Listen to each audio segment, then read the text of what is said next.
बिस्मिल्लाहिर्रहमानिर्रहीम अस्सलाम वालेकुम। आज मैं आपके लिए लेके आई हूँ बीफ अचार गोश्त की रेसिपी, वो भी होममेड मसालों के साथ।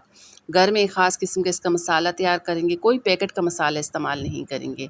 आप ये वाला मसाला बना के स्टोर कर लें, जब भी आपका दिल करे बीफ अचार गोश्त बनाने का या चिकन अचार गोश्त बनाने का, आप ये वाला मसाला निकालें, इससे तैयार करें। यकीन माने बड़ा मज़े का बन के तैयार होता है। तो चलें फिर इसको बनाना शुरू करते हैं। बीफ अचार गोश्त तैयार करने के लिए मैं प्रेशर कुकर का इस्तेमाल कर रही हूँ। आप किसी भी खुले बर्तन में इसको बना सकते हैं। इसके लिए मैंने क्या किया है, प्रेशर कुकर में मैंने शामिल किया है घी। 1 कप के करीब आपने इसमें घी शामिल करना है। घी डाल देंगे, जैसे हमारा घी थोड़ा सा गर्म हो जाता है उसके बाद आपने क्या करना है, 2 मीडियम साइज़ के आपने प्याज लेने हैं। इनको पतला पतला काट के प्याज इसमें शामिल करेंगे। अच्छा, जैसे ही आप प्याज शामिल करेंगे ना, बस प्याज को थोड़ा सा आपने सौते करना है, बस थोड़ा बहुत इसका कलर चेंज करना है। अब जैसे ही प्याज का थोड़ा सा कलर चेंज हो जाता है, इसी के साथ आप इसमें शामिल कर सकते हैं लहसुन और अदरक का पेस्ट। तो मैंने 2 चम्मच भर के लहसुन अदरक का पेस्ट इसमें शामिल किए हैं। अच्छा, लहसुन अदरक का पेस्ट शामिल करने के बाद ना, अब आपने क्या करना है, इन दोनों को अच्छा सा फ्राई करना है घी में, ताकि लहसुन का जो कच्चापन होता है, जो इसकी स्मेल होती है, वो ख़त्म हो जाए और अच्छा सा प्यारा सा इन तमाम चीज़ों का कलर आ जाए।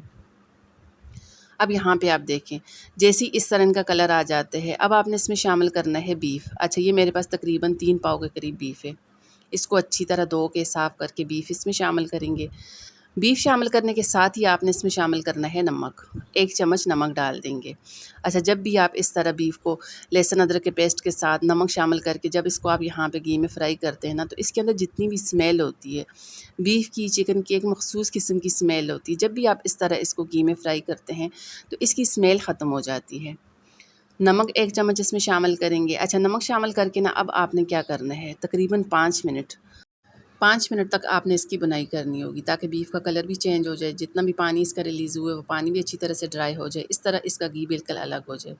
अच्छा, उसके बाद आपने इसमें टमाटर शामिल करने हैं। मैंने 3 मीडियम साइज़ के टमाटर लिए थे। टमाटर को इस तरह रफली काट कर टमाटर इसमें शामिल करेंगे। अच्छा, टमाटर शामिल करने के बाद ना, सिंपल 1 से 2 मिनट आपने इसकी बुनाई करनी है, ताकि टमाटर थोड़े बहुत सॉफ्ट हो जाएँ। इसी के साथ एक ख़ास किस्म का बीफ अचार गोश्त के लिए मसाला तैयार करेंगे। मसाला तैयार करने के लिए सबसे पहले तो यहाँ पे मैंने एक बाउल लिए है। 1 चम्मच मैं इसमें शामिल करूँगी साबुत धनिया। साबुत धनिया 1 चम्मच इसमें शामिल करेंगे। सफ़ेद ज़ीरा 1 चम्मच इसमें डाल देंगे और 1 चम्मच ही मैं इसमें शामिल करूँगी सौंफ। ये तीनों चीज़ें शामिल करने के बाद इनको अच्छा सा मिक्स करेंगे। उसके बाद किसी भी मिक्सी जार में डाल के इनको दरदरा पीस लेंगे। बिल्कुल पाउडर फॉर्म में आपने इनको नहीं पीसना। इन तीनों चीज़ों को दरदरा पीस लेंगे। उसके बाद बाकी कुछ मसाले मैं इसमें शामिल करूँगी। अच्छा, बाकी जो भी मसाले हमने इसमें शामिल करने हैं, इनको कोई पीसना नहीं है, सिंपल इसमें मिक्स करना है। तो सबसे पहले तो मैं इसमें शामिल करूँगी कलौंजी। आधा चम्मच कलौंजी इसमें शामिल करेंगे। मेथी दाना आधा चम्मच इसमें डाल देंगे। उसके बाद मैं इसमें शामिल करूँगी कुटी लाल मिर्च। तकरीबन 1 चम्मच कुटी लाल मिर्च इसमें शामिल करेंगे। लाल मिर्च का पाउडर 1 चम्मच इसमें डाल देंगे। उसके बाद मैं इसमें शामिल करूँगी हल्दी पाउडर। आधा चम्मच ही हल्दी पाउडर इसमें डाल देंगे। 1 चम्मच चाट मसाला इसमें शामिल करेंगे। पिसा गरम मसाला आधा चम्मच इसमें डाल देंगे। ये तमाम चीज़ें इनमें शामिल करने के बाद सिंपल आपने इनको अच्छा सा मिक्स करना है। अच्छा, नमक हमने पहले से ना सालन में शामिल कर लिया था, बीफ में शामिल कर लिया था, इसलिए नमक आपने इसमें शामिल नहीं करना। सिंपल इसको मिक्स करना है। आप ये वाला मसाला बना के स्टोर कर लें। किसी भी एयर टाइट जार में डाल के आप इसको स्टोर कर लें, काफ़ी टाइम तक ये चल जाते हैं, ख़राब नहीं होता। जब भी आपका मूड हो इस तरह अचार गोश्त बनाने का, कोई अलग से मसाले डालने की ज़रूरत आपको नहीं पड़ेगी। सिंपल आपने फ्रिज से ये मसाला निकालना है, इसको बीफ में शामिल करना है या चिकन में शामिल करना है। इससे आप अचार गोश्त बनाएं, यकीन माने बड़ा मज़े का आपका अचार गोश्त बन के तैयार होगा। अब दोबारा से चलते हैं अपने सालन की तरफ। यहाँ पे आप देख सकते हैं टमाटर हमारे माशाल्लाह से बड़े मज़े के सॉफ्ट हो चुके हैं। जो मसाला हमने तैयार कर लिया था, वो मसाला इस तरह इसमें डाल देंगे। मसाला शामिल करने के बाद अब आपने इधर इसकी करनी है अच्छी सी बुनाई, ताकि मसाले का जो कच्चापन है ना, वो भी अच्छी तरह से ख़त्म हो जाए, इसका घी बिल्कुल अलग हो जाए, टमाटर भी अच्छी तरह से सॉफ्ट हो जाए। अब जैसे ही मसाले की अच्छी सी बुनाई होगी, तो इस तरह इसका घी बिल्कुल अलग हो जाएगा। अब जैसे ही इसका घी बिल्कुल अलग नज़र आने लगे, उसके बाद अगली चीज़ मैं इसमें शामिल करने वाली हूँ दही। तकरीबन आधा कप के करीब आपने इसमें दही शामिल करना है। अच्छा, यहाँ पे आप देख सकते हैं जैसे ही आप इसमें दही शामिल करेंगे ना, तो इसका जो घी बिल्कुल अलग हो चुका था, वो दोबारा से गायब हो जाएगा, घी नज़र नहीं आएगा, घी मिक्स हो जाएगा। जैसे ही आप इसमें दही शामिल करेंगे, दही शामिल करने के बाद मज़ीद आपने इतनी देर इसकी बुनाई करनी है, ताकि दोबारा से इसका घी बिल्कुल अलग हो जाए। जब भी आप बीफ बनाएं, मटन बनाएं या इस तरह चिकन वगैरह बनाएं, यकीन माने आप मसाले की, सालन की अच्छी सी बुनाई करेंगे ना, तो सालन का टेस्ट बड़ा मज़े का निकल के आएगा। अगर इसकी बुनाई अच्छी नहीं होगी तो सालन का कोई टेस्ट मज़े का नहीं होगा, सालन आपका अच्छा नहीं बनेगा। इसलिए आपने कोशिश करनी है जब भी आप इस तरह की कोई भी चीज़ बनाएं तो मसाले की बुनाई आपने बहुत ही अच्छे तरीके से करनी है। यकीन माने ना, सालन आपका बड़ा मज़े का बन के तैयार होगा। अब इधर आप देखें, इसका घी बिल्कुल दोबारा से अलग हो चुका है, अलग नज़र आने लगे। उसके बाद आपने इसमें शामिल करना है पानी। पानी आपने पहले इसमें शामिल नहीं करना।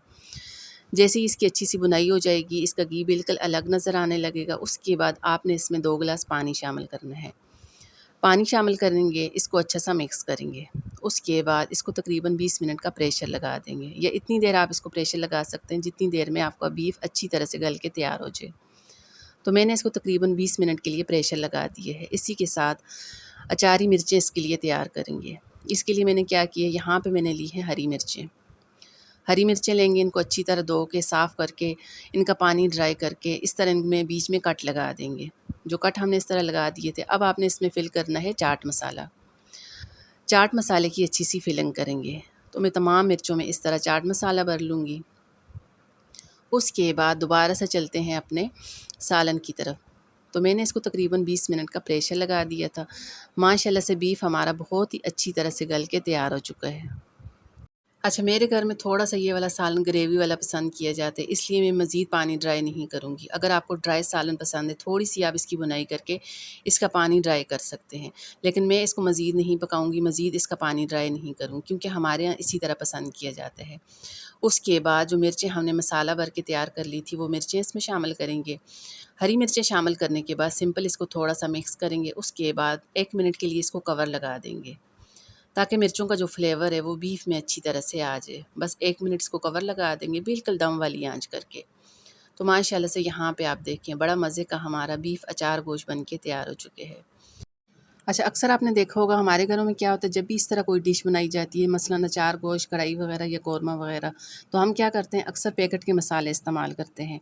हमें नहीं पता होता वो मसाले बनाने के लिए या उनको ज़्यादा टाइम के लिए चलाने के लिए, स्टोर करने के लिए कौन-कौन से केमिकल उनमें इस्तेमाल होते हैं।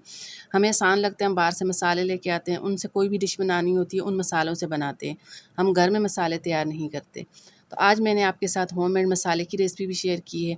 जब भी आपको इस तरह अचार गोश्त बनाने का मूड हो, आप इस तरह मेरी रेसिपी फ़ॉलो करके इस तरह मसाले के साथ आप अचार गोश्त बनाएँ। यकीन मानें, जिसको भी आप बना के खिलाएँगे, खाने वाला इसकी तारीफ़ ज़रूर करेगा। बहुत ही मज़े का ये अचार गोश्त बन के तैयार होते हैं। माशाल्लाह से बीफ अचार गोश्त हमारा बन के तैयार हो चुका है। रेसिपी अगर आपको थोड़ी-सी पसंद आ जाती है, प्लीज़ इसको लाइक शेयर ज़रूर कर दीजिएगा। साथ में मेरे चैनल को भी सब्सक्राइब कर दें। अल्लाह हाफ़िज़।